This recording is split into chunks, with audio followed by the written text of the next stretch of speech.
विजयनगर में पिछले कई दिनों से तोड़फोड़ की घटनाएं बढ़ती जा रही थीं। राजा कृष्णदेव राय इन घटनाओं से काफ़ी चिंतित हो उठे। उन्होंने एक बैठक बुलाई और इन घटनाओं को रोकने का उपाय पूछा।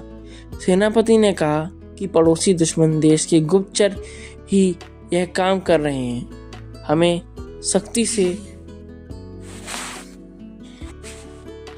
सख्ती से निपटना चाहिए। सीमा पर सैनिक बढ़ा दिए जाने चाहिए ताकि सीमा की सुरक्षा ठीक प्रकार से हो सके, मंत्री जी ने सुझाया। राजा कृष्णदेव राय ने अब तेनालीराम की ओर देखा और पूछा, तुम क्या कहते हो इस बारे में? उन्होंने कहा, मेरे विचार में तो सबसे अच्छा यही होगा कि समूची सीमा पर एक मजबूत दीवार बना दी जाए और वहां हर समय सेना के सिपाही गश्त करें। तेनालीरामा के सुझाव पर राजा और मंत्री सहमत हो गए। सीमा पर दीवार बनवाने का काम भी उन्होंने तेनालीरामा को ही सौंप दिया और कहा कि 6 महीने के अंदर पूरी दीवार बन जानी चाहिए। 2 महीने बीत गए, लेकिन दीवार का काम कुछ आगे नहीं बढ़ सका।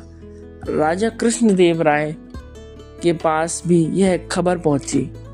उन्होंने तेनालीराम को बुलवाया और पूछताछ की।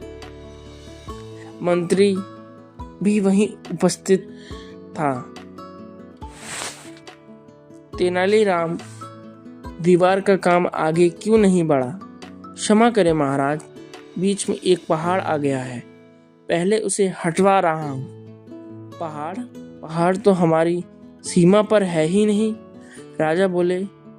तभी बीच में मंत्री जी बोले उठे, महाराज, तेनालीराम पगला गया है। तेनालीराम मंत्री की बात सुनकर चुप ही रहे। उन्होंने मुस्कुराकर ताली बजाई। ताली बजाते ही सैनिकों से घिरा 20 व्यक्ति राजा के सामने लाए गए।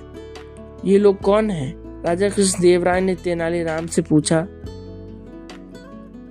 पहाड़, तेनालीराम बोला, ये दुश्मन देश के घुसपैठ हैं महाराज।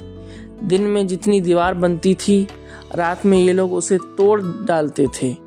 बड़ी मुश्किल से ये लोग पकड़ में आए हैं। काफी तादाद में इनसे हथियार भी मिले हैं। पिछले 1 महीने में इनमें से बहुत से 5-5 बार पकड़े भी गए थे, मगर छूट गए। कारण मंत्री जी बताएंगे इन्हें दंड क्यों नहीं दिया गया, क्योंकि इन्हीं की सिफारिश पर इन लोगों को हर बार छोड़ गया जाता था। तेनालीराम ने कहा। यह सुनकर मंत्री जी का मुंह उतर गया। राजा कृष्णदेव राय सारी बात समझ गए। उन्होंने सीमा की चौकसी का सारा काम मंत्री से ले लिया और तेनालीराम को सौंप दिया ताकि नगर की सुरक्षा सही से हो सके।